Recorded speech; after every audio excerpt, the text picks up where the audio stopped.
Okay. So today we have a new month, so we have a new composer. Can somebody, or many somebodies, hi Julie, I didn't see you sneak in. Can you also please come and join civilization? Thank you. So somebody tell me the composers that we've been studying. All year we've been doing composers. Somebody tell me one whose name is not by Myra. Bela Bartok. Catherine. Mozart. Wolfgang Amadeus Mozart.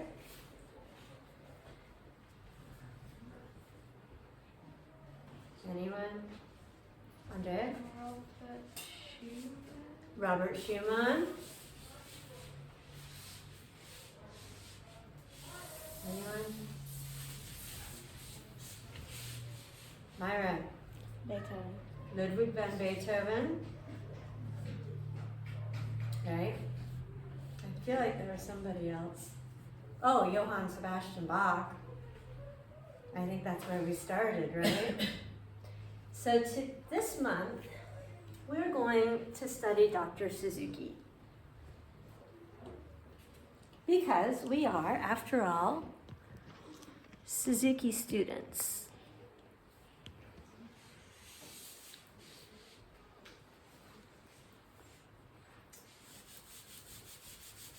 And he was pretty remarkable.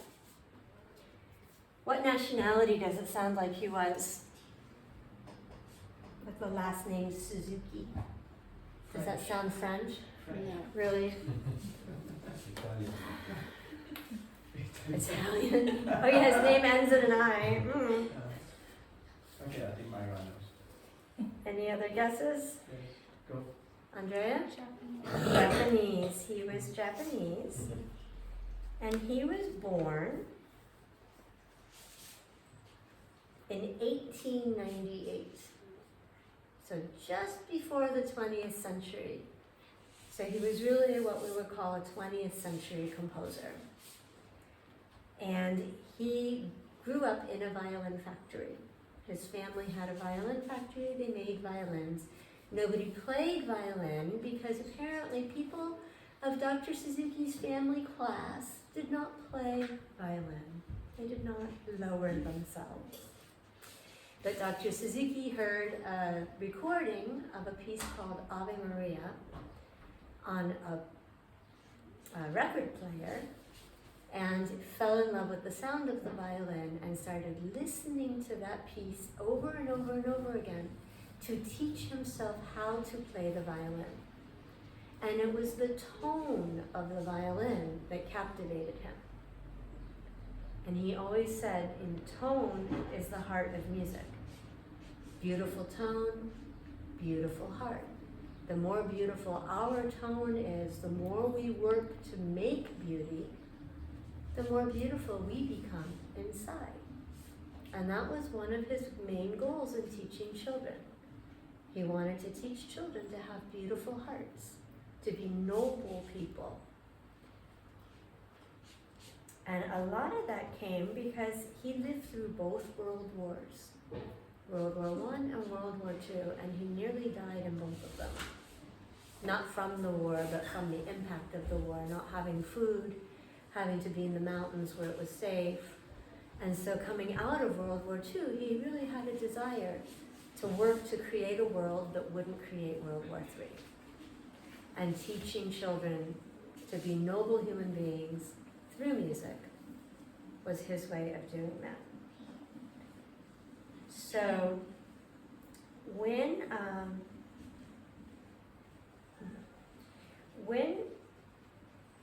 in the old days, when the kids would do graduations, it wasn't like we do it now, where you play the whole book all at once. You would wait until you finished book 3, and then you would send him a couple of songs from book 1 and from book 2 and from book 3, but he would listen to all of them. There were cassette tapes back then, and he would make comments. Can you imagine children from all around the world sending him these tapes, and he listened to all of them and gave them comments while he listened to them. And this was his message to like one batch, and you could only send it like at certain times of the year. So this was his response to one batch of graduation tapes that he heard. Shame, you praise. His English is not great, so You read it. praise. I am very happy that you are practicing hard and you can play so well. Study well every day. The important thing is to the new day. Please always play your own pieces over and over again with the tapes. With the recordings. Doing this increases abilities. As your ability grows, your next pieces will be completed more and more easily. So level is very important for fast progress. In simple thoughts, repeating all these things daily and training with the tape With the are recording. more important. You can play very well. I will say that the idea of playing along with the recording has fallen away. We don't really do that anymore because the recordings are too fast. But when he was teaching, it was like you had to be able to play as fast as the recording. So it is fun to do this. When you finish, then practice your new piece.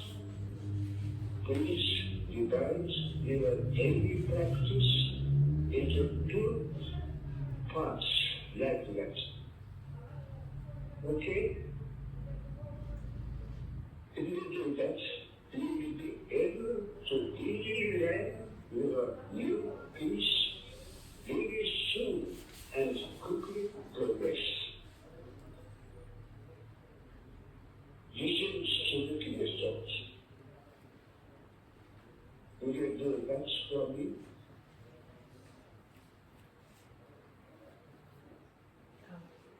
Also, did you know that there are certain days when you don't have to practice?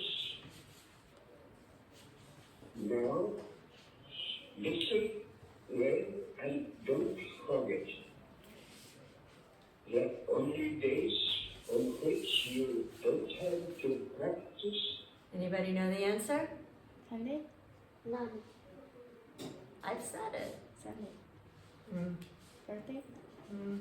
Are the day on which you don't eat anything from morning to evening.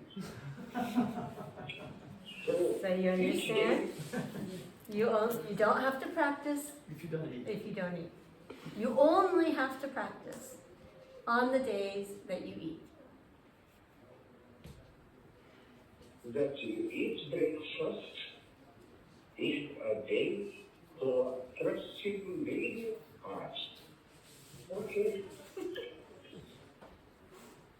By practicing enjoyably every day and really playing all the pieces with a tape, you become very musical and develop high sensitivity and eventually will be a nuclear musicians. Since you study so well, I expect a lot from you. Please follow this and study well to become a fine person. I am ready to hear from you again. Don't study music like my English. So, thank you to your family and teacher for me. Goodbye. I wish you happiness.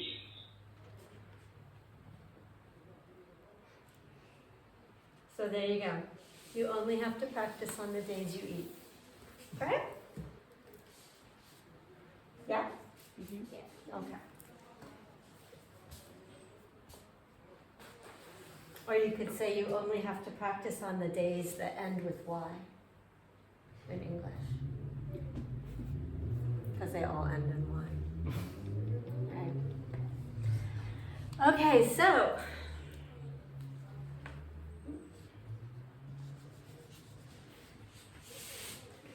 what is this? Bass clef. Everybody tell me please. What is this? Bass clef. Yes. What is the other name for a bass clef? F clef. Why do we call it an F clef? Because the two dots are. Because the two dots show us where F is. So if I go down from F, I have E. If I go up from F, I have G. yes. Okay, so it works exactly like treble clef. But as pianists, we do need to be able to look at these notes and know the names just as well as we do for this clef. What's this clef? Treble clef. Treble clef. And what's the other name for G treble clef. clef? G clef. And why is that? Because the end of it. is on You guys, don't be impressed. They were in the violin class and we talked about the same thing. Anybody who didn't just hear this 20 minutes ago can tell me why it's called the G clef? Because in French you say clé de sol. No. You say that because it's the G clef. Sol is G. Andrea? because the dot is on There are no, well, okay. Yes, because it used to swirl around to show you where G was. So there's one other kind of clef.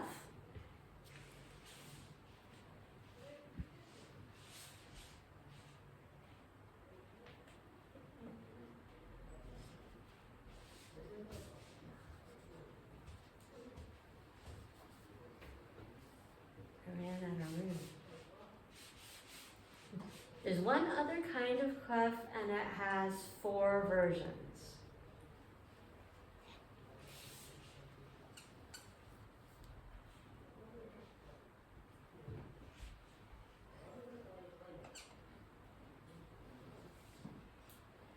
What on earth is this?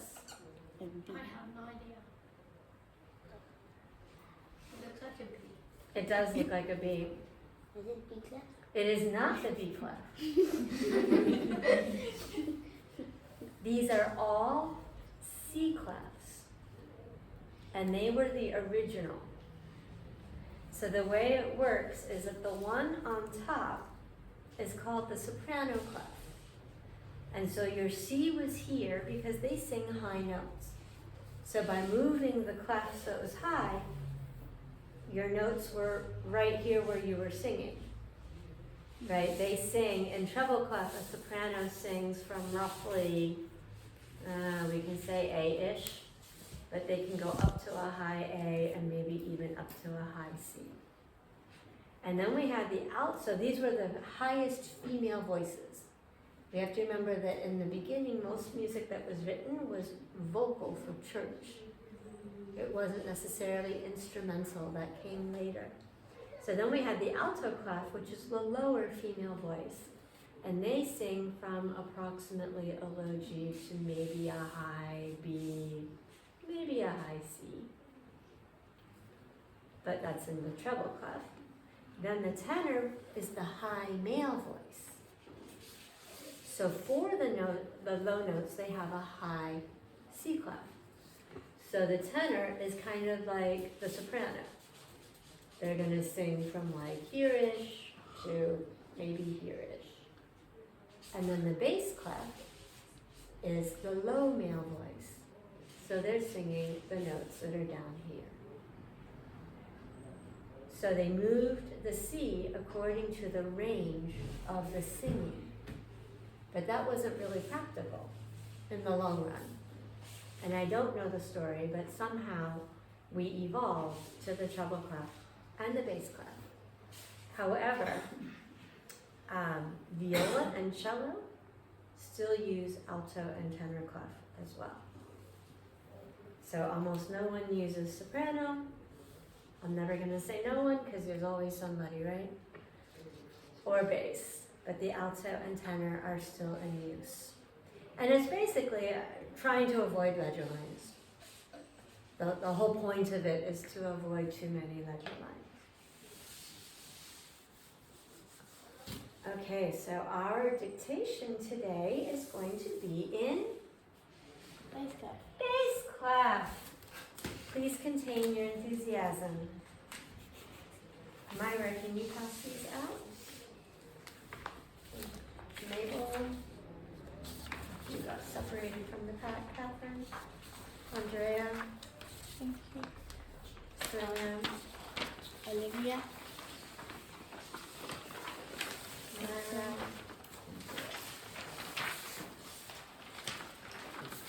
Mabel, can you give everybody a pencil, please? Yeah.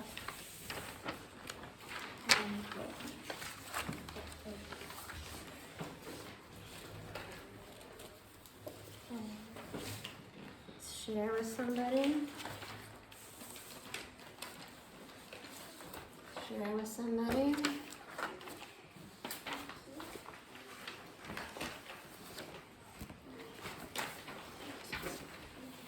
You need more books? Maybe. Giovanni needs a book. Maybe. You have a book? Everybody have a book? Yes. Okay. So, you're going to start with your bass clef. I have a pencil.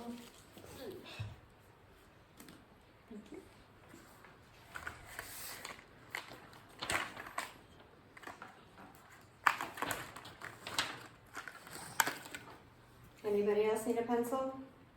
Mm, No? Okay, well done. That one's yours, right? Oh, you have one? Okay. I have a new paper because I don't have the big ones. You don't like the big stage?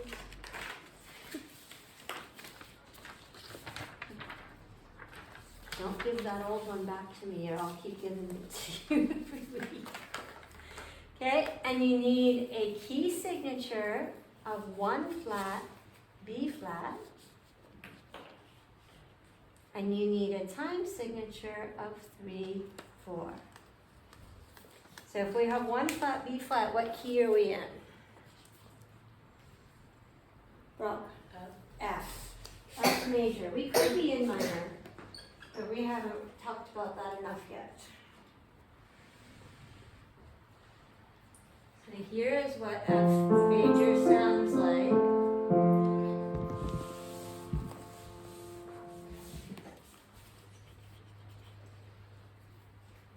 And your first note is, of course, F.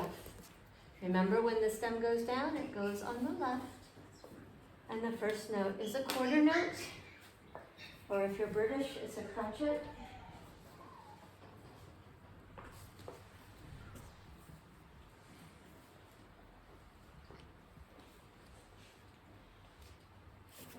Okay, so it sounds like this. Here's your first measure. Can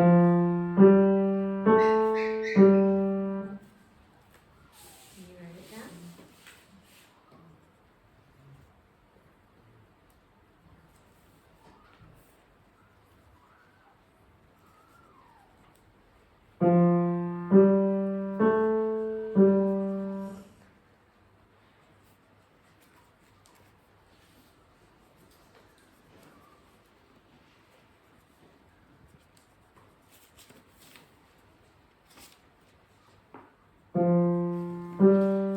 Listen for if it's going up or down, steps or skips.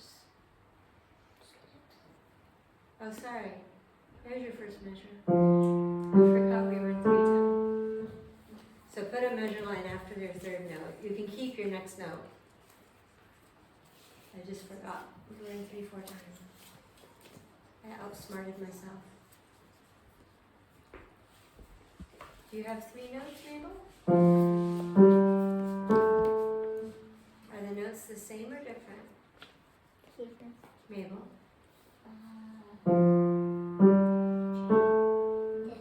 Mm-hmm. Are they going up or down? Listen. Are the notes getting higher or lower? Look at me. Listen. Up or down? Down. Higher. Higher. They're going up by steps. So you have 3 notes and draw a bar line.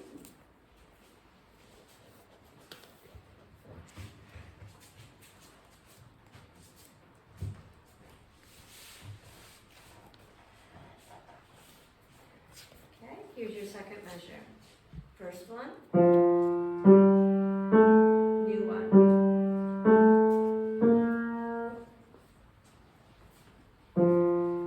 That's the first one.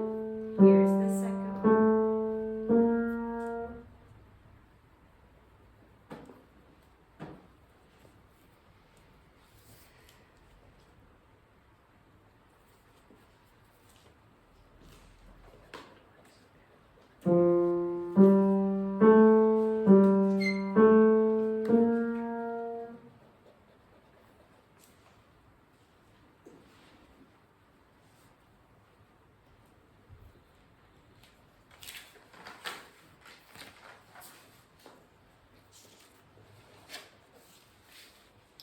Okay, so if we're going a step up from F, what was the second note? G. And a step up from G? A. And then I need my bar line. Now what happened? Did it keep going up or did it go down? Go down. It went down by a step or a skip? Step. So you went down to G. Then what happened? Up again, so what was next? A. And then what? B. flat. B flat. B flat. Everybody say B flat. B flat. Right, you don't have to draw the flat because it's already in the key signature. But you have to remember when you draw the B that you're drawing a B flat. So if you need to fix your answer, go ahead and do it. It's not a test. You need a B flat. Is that You why? need a bar line, Alma. Is that why the third one sounds lower because it wasn't flat? If that's the way it sounds to you, yes.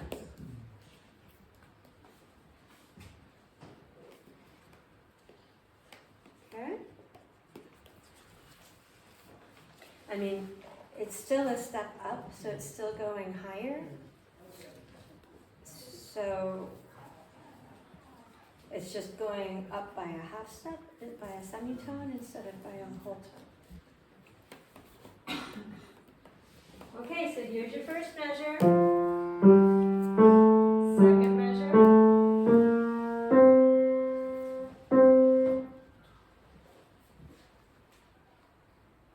Did it go up or down? Mm-hmm. Listen for your beat this time.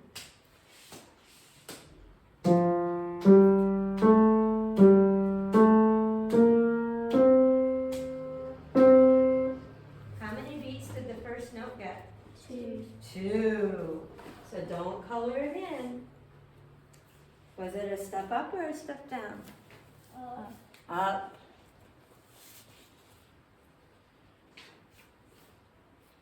So there's your middle C.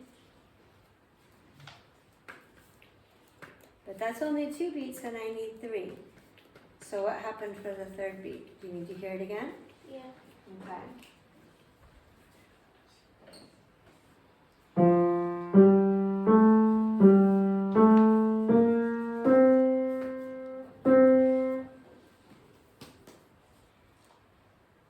Was it a step up or a step down? It was the same notes. It was the same notes. So So the answer is no, it was not a step up or a step down. It was a repeated note. And of course you need your bar line. Oh, was it a quarter note? Yes, finish it the is a song? quarter, no. I'm just drawing the bar line to make sure everybody does. If you're out of room like me, you need a new bass clef and you need a new key signature, but you do not need a new time signature. If you're not out of room yet, keep going.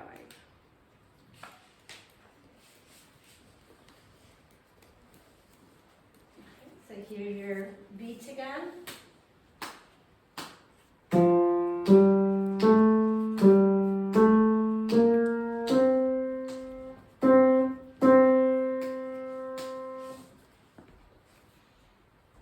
Was the new note a step up or a step down?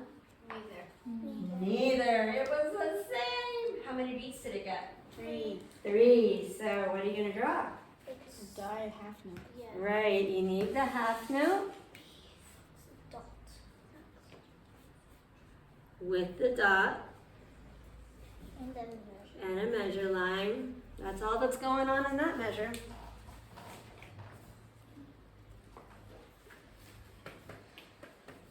So how many measures do we have? 4. 4. And what's the general contour? We're starting on F. We're going up. We kind of dip down, but then we keep going up. Right? So it's kind of like we're asking a question. When we ask a question, our voices go up. And it sounds weird if you make your voice go up and you didn't ask a question. And if you ask a question and your voice doesn't go up, the person will be confused whether you're asking a question or not. If I say, do you want ice cream? It sounds weird. I should say, do you want ice cream? My voice should go up with a question. So if we have a question, what do we need? An answer. We need an answer. What's probably going to happen with the direction of our melody to give us an answer? Catherine, can you figure out if the melody is going to go up or down for the answer? Up. Well, it went up for the question. So I feel like if it goes up again, we're asking another question. What can we do for the answer? Go which way? Down. Go down. So you can anticipate before I ever play a note that we're going to be starting here and going back to our starting place. That's going to be the basic contour. It's not just going to be a scale, right? Because that would maybe not be so interesting. But that's going to be the contour of the answer. So here's your question.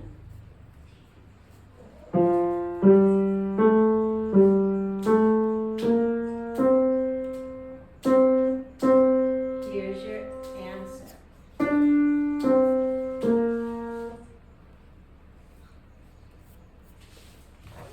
Did the first note go up or down from our dotted half note?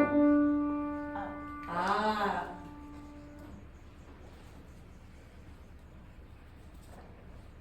Because we're still at the top of the phrase. So to draw the D that's above C, you need your ledger line, and then your note is in the space above the ledger line.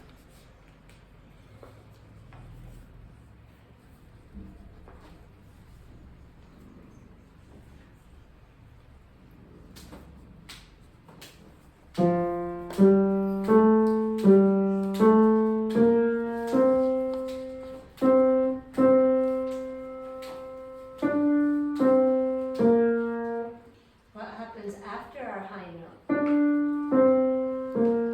Goes down. It goes down. Steps or skips? Step. Steps. So since you're on the space above the ledger line, Your next note is going to go back to that ledger line. So we're at D, C, and then what's the next note? B.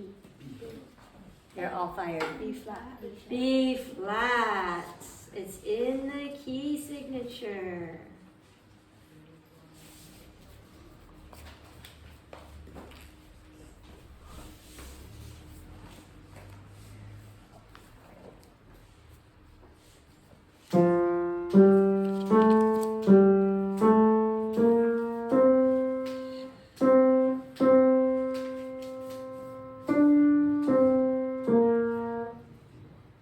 That's what we have so far. So I'm going to start now from our new measure, from the high point from our D.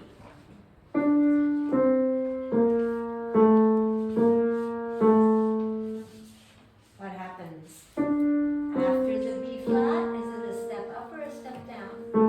Down. Down. Down, and then what? Down. Up, and then Down. down. So going from the last note, ta, ta, ta, you're stepping down. So what note is that? A. A.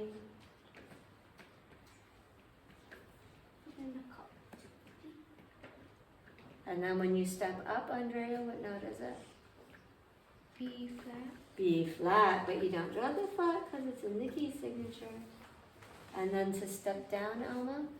B flat down to A. Mm-hmm.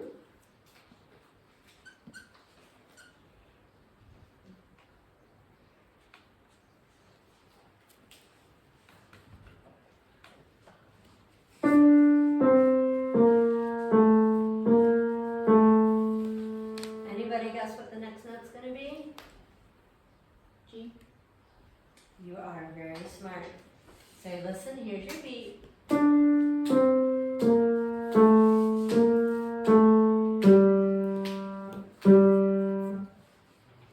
How many beats did the G get? 2. And then what happened? Was it a step or a skip? Same. Same, repeat. Ready, Mabel?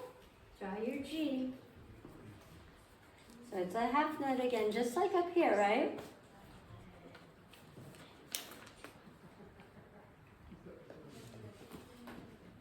Can anybody guess what the last note's gonna be? F. F. Yeah. We're in the key of F, it has to be F. So you can choose how long you want it to be. Right? You can have it be a quarter note with a half rest. You can have it be a half note with a quarter rest. Or you can have it be a dotted half note like before. And that's what I'm going to put. And then we have a double bar line because that's the end. So finish copying. Get your last note, your last measure. Choose your rhythm. And then for the end, you put 2 measure lines. 2 measure lines at the end.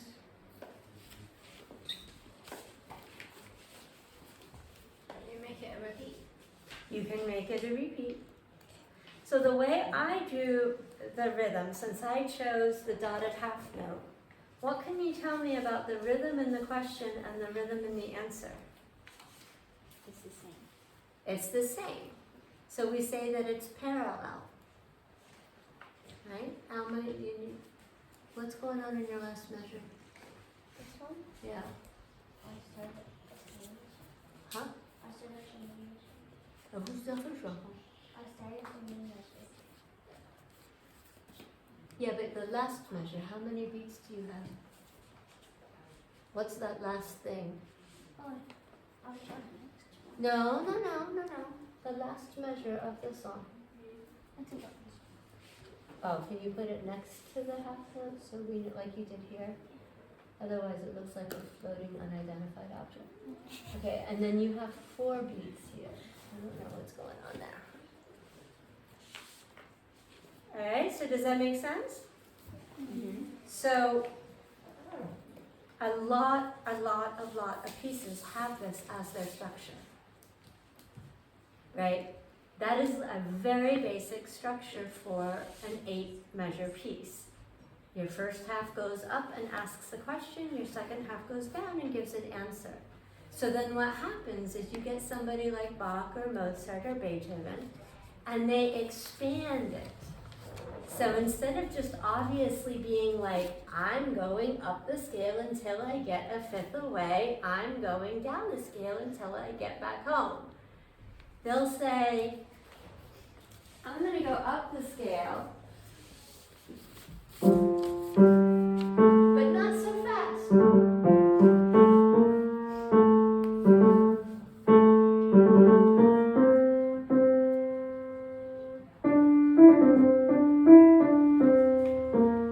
And they'll go back down the scale, but they'll elongate it to make it more interesting. But if you look at the contour of the piece, you'll see the same thing. That's why most of the time when you see a phrase marking, it looks like that. Because that's what's happening. It's going up, it's going up, and it's going down. In some way. A lot or a little. Okay? So next week we can go back to performances. Do I have any volunteers? Myra, I am shocked that you want to perform next week. All right, who else? Giovanni, are you here next week? No, I'm going to Spain. Next week is Spain? Oh, right, because of the holiday, right? And Olivia, you're online next week, right? Okay. Catherine wants to play. So that means Olivia is here on the 15th. One more person next week. Brad.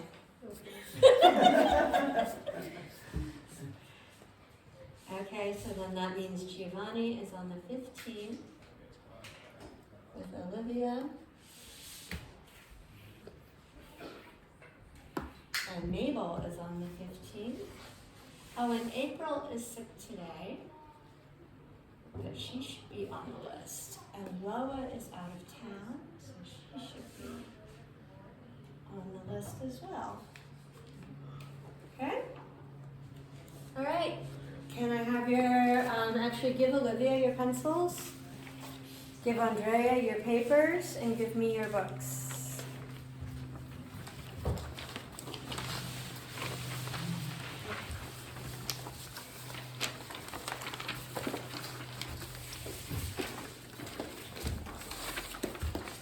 Can you put that one on the piano where I always pull it in?